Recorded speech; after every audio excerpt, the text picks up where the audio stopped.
Why can't cargo ships just shoot the pirates that try to take their ships? Well, for one, the pirates would shoot back. We actually did get rid of a lot of the pirates that were operating in the area previously. However, they weren't funded by other nations. They were mostly independent warlords running out there on fiberglass open-top boats and hoping to take a ship by surprise for a multi-million-dollar ransom. If you have Navy ships patrolling the area and sinking, detaining any suspected pirates, that tends to eliminate the problem as it stops being profitable to pirate. What's happening now is more an attempt to deny access to the strait. They would like to take ships hostage. But after the US Navy showed them what helicopters can do to small boats, they're mostly launching shore-based missiles at cargo ships hoping to sink one. You're not going to stop a missile with a mercenary holding a rifle.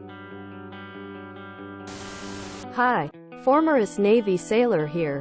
When our ship went to the Gulf, we had to really modify our weapons and duty stations. Standing watchport and starboard with 50 cal was a different vibe than we were used to. Crew space is limited. Throwing an 8-on-16 off crew isn't so simple. Crew living quarters. Weapon storage that's secure. Insurance is another issue. Another issue is on-board triage. What happens if 2 people get shot? Do you have space for them? Who's caring for them? Lots of questions. Math.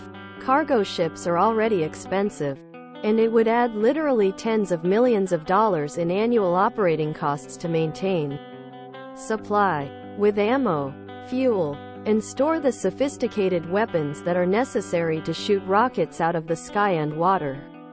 By contrast, terrorist groups only need equipment worth tens of thousands of dollars. Kind of like how a multi-million-dollar building can be destroyed with a bomb that is relatively cheap. If you think prices have already gone up a lot, this would spike them even further. And all this assumes that governments would be willing to turn over sophisticated weapons to civilian vessels, which is unlikely. Many cargo ships do have small arms. Guns. Guns do nothing against a drone or ATS missiles. If you ever played the game, Rampage, as a kid, you know it's easier to destroy something than it is to manage to shoot all the projectiles out of the sky. It would cut down on the $215 billion profit shipping companies brought in. I saw a breakdown for the profit of one shipment from China to the US. It was around $50 million for one shipment. However, this was a large ship. The large ships don't get rated simply because of their size. The problem is with smaller ships that don't have the profits of the major carriers. 1. Price. They do take a lot of measures to defend from simple pirates just boarding the ship, like having guns and security on board. But the extent to the security depends on the size of the ship, value of goods. If you spend $1 million protect each shipment is worth $20 million and only about 1/25 shipments gets stolen. You are losing money by protecting them. You're better off to just let them steal.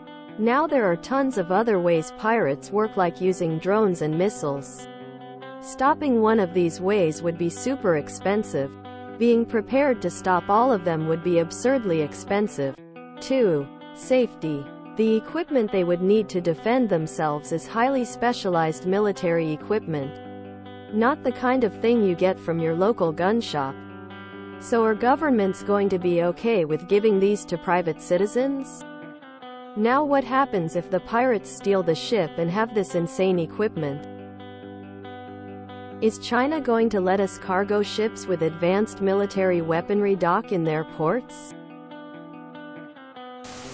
Because most of the rest of the world has sane gun laws, and ships frequently put into port where having guns would be illegal.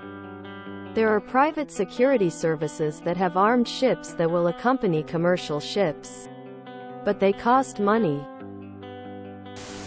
A lot do hire private military contractors to protect those ships, so you'll get a dozen or so contractors with rifles and 2 or 3 medium machine guns to protect your ship going through those areas. I have a few military buddies who did that kind of work when they got out. Ship have to go to différance port. Every port, country, have différance law about weapon. You can't buy a weapon in Miami and sail to the territory of France with it. You can't have a mercenary who can just travel armed country to country. International law is a lot more complicated than that. They already do that, at least the ones with armed security. We picked up 45 guys from Trident that stay on the boat for the most sensitive parts of the hitch. Suez to India. They had enough training and weapons ammo to take down any typical piracy threat. Self-defense is also a ball ache. There's a variety of other methods that a ship can use to deter pirates that doesn't involve shooting them. If we're being realistic, shooting from vessel to vessel will not be as effective due to the angles, distances and movement anyway. The best time to start shooting would be after the ship has been boarded and you have no other option. Some cargo ships do carry a security force that are armed and will engage. Depends on the line and their insurance. Not all ships are unmanned. Quite a lot have a security force that travels with them through troubled areas. And these forces are armed. However, saying that these forces can only join the vessel in certain areas because they are traveling with weapons. It is costly, however, but it most certainly does happen. Depending on the cargo, depending on the area of the world, and depending on what is deemed more worthwhile for the end company. Get your ship hijacked and pay a relatively small amount of $100,000 USD or pay for security forces with insurances. If you enjoyed this video, please check out our playlists full of similar content. Epicaricast is like doom scrolling for your ears. Please like, share, and subscribe.